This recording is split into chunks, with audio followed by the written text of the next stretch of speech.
Yo, what is up, guys? It's Pedro here, and Terry McLaurin is back and at practice. I'll be showing you guys clips of him in practice today. Also, Noah Brown, just a bunch of different practice updates, Terry McLaurin contract updates, and more. If you guys are new, make sure to subscribe. We're like 150 subscribers away from 16,000. Let's go ahead and get there. It's free, it takes a second, and I would really appreciate it. But the story of the day is Terry McLaurin. His new contract details have been revealed. Might talk about that at the end of the video. There's practice footage of him there. So a lot of good news for Commanders fans today. We're going to get into it. Also posted a video earlier today about their practice squad. I'll go through the full list today. So Noah Brown out there. Here's a clip of him. Just, not a walkthrough, but he's not going full speed there on his route, but he's doing it with, it's not like it's just him specifically not going through it full speed. It's all the receivers that are there, which is only 5, which is interesting, but they're doing it there. And I guess, I don't know, I mean, the practice squad players, I believe they do practice with the team. It's just when they're doing 11v11 and stuff like that, they're not going to be there, but scout team and stuff like that. But Terry McLaurin back out there doing what he needs to do. I'll show you guys some clips, but he was there at practice, and they said he has more than enough time to be back there and ready for the first week. I was about to say for the first week of practice, but for the first week of the season, he will be good to go. And against the New York Giants. So whoever they have back there at cornerback. I don't even know if Deonte Banks is still there. If they released him, probably not. But I would love to see Terry McLaurin absolutely toast Deonte Banks. You see him there with the Guardian cap. Some of the other guys have Guardian caps as well. Jalen Lane has one. And then, Noah Brown doesn't. So some of the guys do, some of the guys don't. I'm trying to think of 84, who is Jones? I'm blanking on the name there.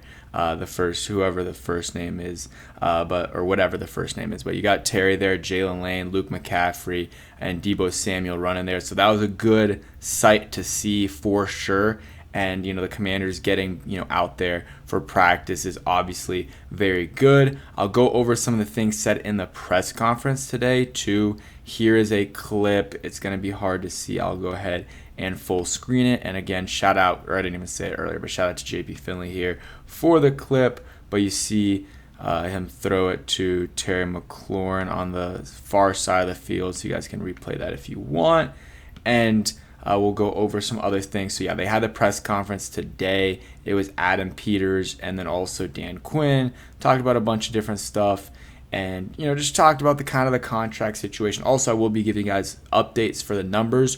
Right now, though, that's already on the screen. Colson Yankoff, number 80, looks way better than 41. And you see there Terry and Noah Brown there back at practice. And, I think overall it's very good news. And, you go from missing a lot of guys like Brandon Coleman, Terry McLaurin, Noah Brown, and now you got those guys back. So Adam Peters says we're thrilled. It wasn't always easy. We had a lot of talks along the way. Want to thank him for his professionalism. And I know a lot of people want to say, oh, he's a diva, this and that. But the dude didn't really do, a lot of diva-ish things.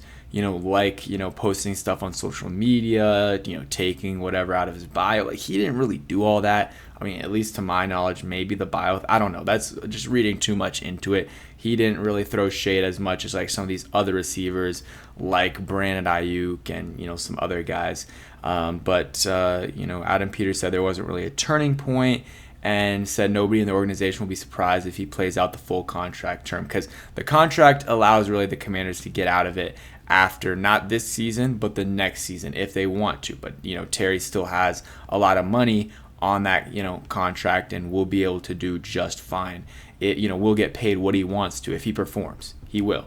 So he's getting the money we talked about earlier in the other video. He has some incentives too. I think I looked at it, was like $1.8 million per year in incentives, depending on how many catches, touchdowns, all pro stuff, and then also if they make the playoffs, it helps out a lot. So let's go. I'll show you guys a clip here from Terry today at practice. Some of it might be the same from the clip earlier that you saw from MVC, but shout out to Scott Abram here for this clip as well. But Terry, the contract overall, I think it's good for the team. You let Buddy Baker and Terry win the headlines the first day or two, and then the next day you really see what it is, and it's a good deal for the team too. It's also it's a good deal for both sides. People want to say Terry won, people want to say Buddy Baker won. People want to say Terry won, people want to say Adam Peters. Both sides won. Terry signed, so he's clearly accepting of the deal, and then also the team offered him money, so they're they were okay with it too. So it would have been a bad situation if he went into the season unsigned, and then you just have this whole thing during the season. So I don't think he would have held out during the season, but you never know. So the contract details, it really is, if he performs, he's gonna get his money, and he's gonna play the lifetime out of this contract and get paid $30+ million a year, and the incentives give him even more. But if he doesn't, or if knock on wood, hopefully it doesn't happen, he gets injured, then the team can get out of it pretty quickly. So I think it's a really good balance of, all right, Terry gets his money, and if he performs, he's going to get even more, and he's going to be very, very highly compensated. But if he doesn't, or if he gets hurt, the team has some security as well. So I think it's a really big win for both sides, because I'm sure Terry believes he's going to perform well, and if you do, you're going to get paid. And the team also, again, like I said, has that insurance, which is really, really good for both sides here. So that's the clip. I'll continue to play it here before we talk about some number stuff. There's so much info, so stay for the full video. But the numbers, they announced a few, Colson Yankoff going to number 80, Tyler Owens going from 40 to 18. I don't love that at all. I didn't love the 40, but 40, I don't know. At this point, I got used to it. I was, fine with it compared to the 18. And obviously 18's gone, which means Marcus Mariota switches number. He switched to number 8, which was formerly of Brian Robinson. So interesting there. And then let's go to the full list there. And again, I talked about it in the other video, but it pulled up when I was searching it up. But rest in peace to Rick Snyder from one of the best reporters for a long time for the Redskins Commanders football team. So definitely praying for him and his family, everything like that. And just grateful for the reporting that he did, not only for the team, but then also just like DC in general. I thought his reporting was always very interesting, and he always added something else that not everyone else did. So hopefully the Commanders can get a win for him this year, get to the Super Bowl. But let's see. The numbers, wanted to talk about that. So we talked about the main ones. Kinlaw going to 99, that definitely looks better than 52, but I didn't hate it. I know some people hated 52, which is usually a linebacker, number, but I think it was fine. 77, George Fant goes to that. I don't know what his number was before. They just signed him.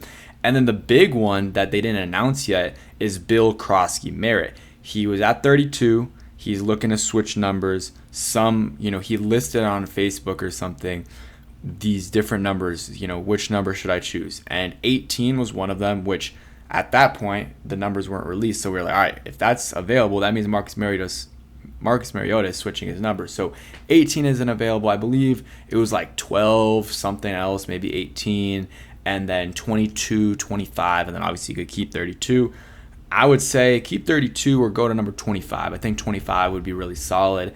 Get that, bad mojo out from Benjamin St. Juste, and go to, Bill Krosky-Merritt. Chris Thompson wore it. He was a good back. So I think 25 wouldn't be a bad number for Bill Krosky-Merritt. Would definitely be happy if he went to that. If he's at 32, though, it's fine.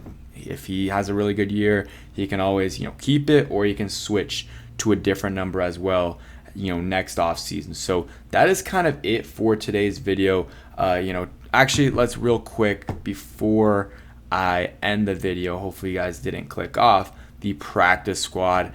Didn't make a video for that, so I'll go ahead and just go through the names here. They still got 3 more names that they can sign. Ricky Barber from UCF, I believe. Corey Brooks, Lawrence Cager, shout out to him, making it. Sheldon Day, Michael Dieter, Antonio Hamilton, who they like. Sam Hartman, Jalen Holmes, who's a little bit of a vet. Jacoby Jones, TJM, who is the practice, or not the practice squad guy. Obviously, he's on the practice squad, but the International Pathway Program guy. So he's a free practice squad spot. Robert McDaniel, Timothy McKay, and Chris Moore and Carlin Viggers all made the practice squad. So congratulations to them. Still a very good job, making a lot of money.